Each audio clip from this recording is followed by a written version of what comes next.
Second year I'm here. Last year was great. This year I think it's a lot better even. They had more people from a lot of different places, and the fellowship and the serenity here was wonderful.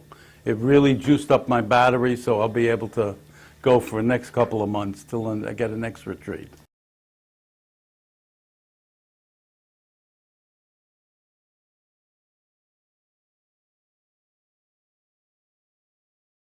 Nobody's doing what Rabbi Meir is doing.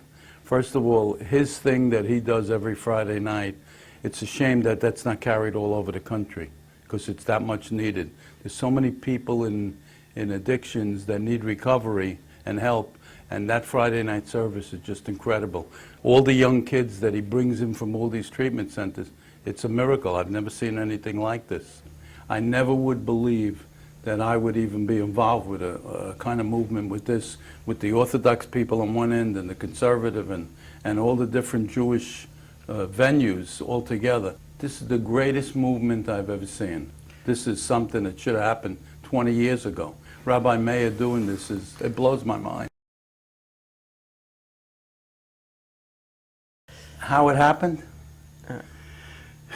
You know, this was a God thing, how it happened. I get a call from a guy in New Jersey who has a gambling problem. It turns out he's an Orthodox Jewish guy, a little short guy with a yarmulke, and he tells me he needs to come to treatment.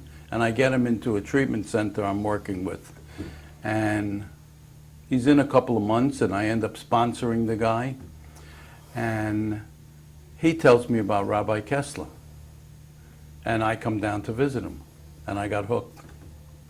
And the guy came out of recovery and went back to his addiction, and today he's sitting in jail. And I'm here with Rabbi Kessler. It blows my mind. I often wonder how that connection came to be, but that's what happened.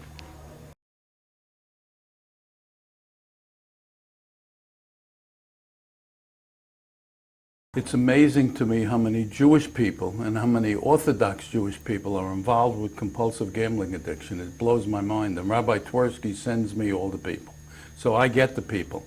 But it's interesting also, they don't want to go to a treatment, they don't want to go to a Gamblers Anonymous meeting where, quote, there's a church. Right. They also don't want to go to a treatment center where on Saturday they bring them to treatment and they got to ride in the van. And I go back and forth with these Orthodox people. I'm with Rabbi Twerski, and he sends me back stuff that says, quote, as long as you're there to help yourself or another human being, it's allowed to do it. And even that, sometimes they don't want to deal with. You know, I remember being brought into Brooklyn to the real Orthodox community. Myself and another guy went in, and we did the whole spiel about compulsive gambling and go to Gamblers Anonymous. And the head rabbi said, hey, we don't need to go to Gamblers Anonymous. We don't need to go to a 12-step program. We got the Bible. We got the Torah here. That's going to solve the problem. But it hasn't solved the problem. I've seen people go to church. I've seen people go to synagogue and not go to 12-step programs. They don't make it. I've seen people go to 12-step programs and go to church or synagogue. They got a good shot to make it. And rightfully so. But you can't do it just with a church or a synagogue without going to a 12-step program. And Rabbi Kessler brings that message here by doing what he does here every Friday night.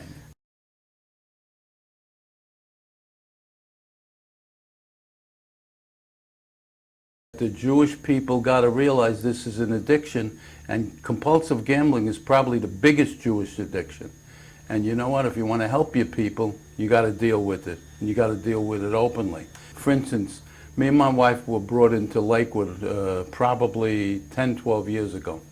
And we end up in Lakewood and we do a presentation, and I brought Rabbi Twerski with us at this presentation, and we did a 2-hour lecture there. And the rabbi that brought us in said, they announced that they were doing this lecture on compulsive gambling, and quote, he said, 50 women called him and said, my husband will not allow me to come to attend that. And then the other thing that happens is, he says, we need to get help. I said, start a GA meeting in Lakewood. He said, who would come?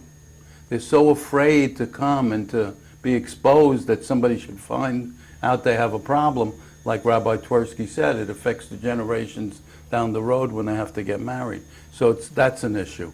Now the other thing, we asked the rabbis when we were in Lakewood, they have a minor league baseball team called the Lakewood Blue Claws. They don't allow their people in Lakewood to go, they bar them to go to the Lakewood Blue Claws games because, quote, the women are not dressed properly. So I said to the rabbis, well, what about all your guys that are going to Atlantic City? They said, we can't stop them, they won't listen. Let me share this story with you. I have a lady comes to me, this is 10 years ago. She comes to me and she tells me my husband is a compulsive gambler. And I eventually, 2 years later, he comes to visit me. And his tzitzis are hanging out and he's wearing his yarmulke. And we sit on my porch in Bradley Beach, New Jersey, where I live. And he tells me he's not a compulsive gambler. She wants to get a get. And I didn't even know what a get was at that time. That's how naive I was. So she wants to get this get and she wants to take the 6 kids. And he says, I'm not a compulsive gambler. Tell me a little bit about what's going on. You wear that yarmulke to the casino? No, I put a baseball cap on. Your tzitzis are hanging out? He says, I stick them in my pants. So he says, I bet I take $900 when I go to gamble. I go 3 times this week and 4 times next week, and 3 times this week and 4 times the next week. And I only take $900. And his justification was, I don't use a credit card. I don't take a marker. I only, if I lose my 900, I go home. But think about that. He's going 14 days a month to the casino with $900 a shot. And the guy eventually died. He died gambling. And he was a very respected man in his community, and he was teaching young people about the Talmud. And yet he had that life and this life going for him at the same time. And there's a lot of that in the Jewish community. We look at drug addicts and alcoholics and we think they're sick people. And we look at compulsive gamblers, and it's all through society. We look at compulsive gamblers and we think they're crooks and bad people.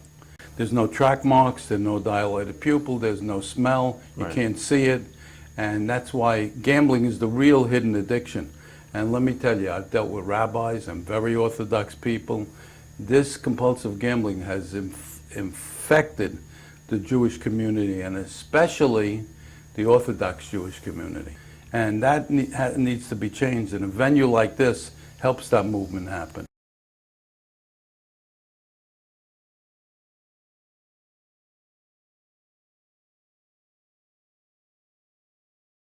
I was 23. I was married to my wife. She was 18. I met her in the Catskill Mountains. Our first date was to Monticello Race. No, our first date, excuse me, was to the Route 52 drive-in theater. The next probably 20 dates were Monticello Racetrack. Then when we got back to this was while we were dating. Then we got back to New York where we lived. The next 300 dates were to a racetrack, a Las Vegas night, and a lot of them in temples, by the way. Not casinos, racetracks, sporting events that I had a bet on. And then we got married. By the time I stopped gambling, I was 30, she was 25. I almost destroyed this woman in 7 years. She was a step away from a mental institution. And she was destroyed by all this. And in those days, no women left. Today, they leave. Today, we see Orthodox women, married guys that are compulsive gamblers. They walk out of the marriage. If they stay and their husband gets into real recovery, they can have a wonderful life. They've got a great man, but has an addiction to gambling. If the addiction to gambling gets into gambler gets into recovery, they could have a good life. If they don't get into recovery, their life is going to be destroyed. I was 7 years married in the throes of my addiction, and then we're now married 52 years. So my wife had the benefit of 45 good years. I have 2 young kids. They're both standing there by the car right now. They both come from very religious families. Both, they're waiting to say goodbye to me, I'm sure. One of the kids is 24, one of the kids is 25. One of the kids has 2 rabbis in his family. The other one, his father's an Orthodox rabbi in London. And they're out there with this addiction, and you know what? They're afraid to tell the family. That's another issue. I got these young kids that come in for help, young Orthodox kids or or Hasidim kids, and they're afraid to tell the family. It's almost a horror that they're able to tell the spouse, let alone anybody else in the family. I have two guys in treatment, or two guys that are in recovery right now that are in over 10 years. Nobody in the family knows except the spouse. It's a shanda that they won't tell people in their family because they're embarrassed and ashamed. I tell them go home and tell everybody, but they're not going to do that. Not in this community. It's bad enough in the general population they don't want to do it. They're surely not going to do it in the religious group. The only way to recover, and Rabbi Twerski covered it, is stop the lying. And if you get rigorous honesty in the family, then everybody can help everybody try to recover. If you don't, we have relapses. We have relapses because the addict is in recovery and there's no protection because nobody knows about it, and they go back. If everybody knows about it, then they're not going to lend them money. You know, in the Jewish tradition of helping everybody, Jewish families help each other out. So they enable and they bail out. And the worst thing you can do for an addict is enable or bail them out.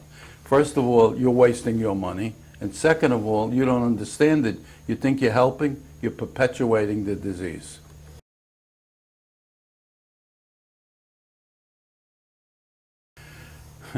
My grandmother was probably the most religious woman I've ever met in my life.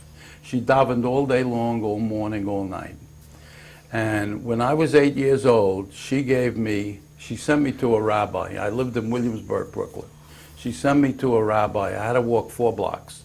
And as I walked to this rabbi every week, I went Monday, Tuesday, Wednesday, Thursday. Friday, I couldn't get a lesson.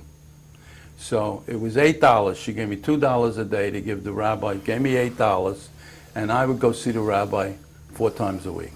Somewhere between, because she wanted me to know the Haftorah when my bar mitzvah came, somewhere between 9 or 10 maybe, I figured out, and I was already gambling. We were playing cards in the street. I would miss going to the rabbi. I'd go out of the house, tell my grandma I'm going to the rabbi. And the fact was, I took the $8, pocketed, and used it for gambling. When it came to do my Haftorah, I couldn't do it because I never learned it. You know, my grandmother must have been busting. And also, she was the kind of lady, if you walked into her house, she had 50 pishkas from different organizations. And she'd walk you around. You had to put money in all the pishkas before you could get a meal in her house. That's the kind of religion. If there were women rabbis in those days, she would have been a woman rabbi. And that's where I came from. To me, spiritual definition is when you could wake up in the morning and not think about yourself and you think about another human being, that's spirituality. And that's the kind of spirituality I have. I think about my grandson, I think about my wife, and I think about all these other people. I mean, I had 7 people that came to this thing, all because I care about the people and I see what kind of lives they could have versus the lives they're living. I go to 2 retreats a year now. One in Houston, Texas for recovering gamblers, and this one. And these 2 things give me enough battery juice or whatever that is, spirituality, to keep going for the whole year. This is what keeps me in my recovery. In 1991, my heart stopped for 20 seconds. A Jewish Orthodox doctor in Morristown, New Jersey, pumped my chest and brought me back. And my wife says I died. I don't see it like that, but she saw it like that. And I think this is what I'm supposed to be doing. I mean, I'm a pretty smart guy. Instead of doing the compulsive gambling stuff I've done since 1968, I think I could have went out and made a lot of money. And there's been times that we struggled, we didn't have money. I mean, literally we couldn't pay bills, even in my recovery years. We moved into a 600 square wooden bungalow for 3 years to save money. So my wife was running a 100-bed drug, alcohol, and gambling treatment center. But calls in the middle of the night, running to the treatment center, people were dying, people were in detox. You know, I was running 888 last bet, which is my hotline, getting calls in the middle of the night. You know, we were totally wiped out. We were exhausted. So we quit our jobs to do what we're doing today. This is my calling from God because I know that I need to do this. When I see people get into recovery and they change their life, that gives me a bigger high than I ever got from gambling.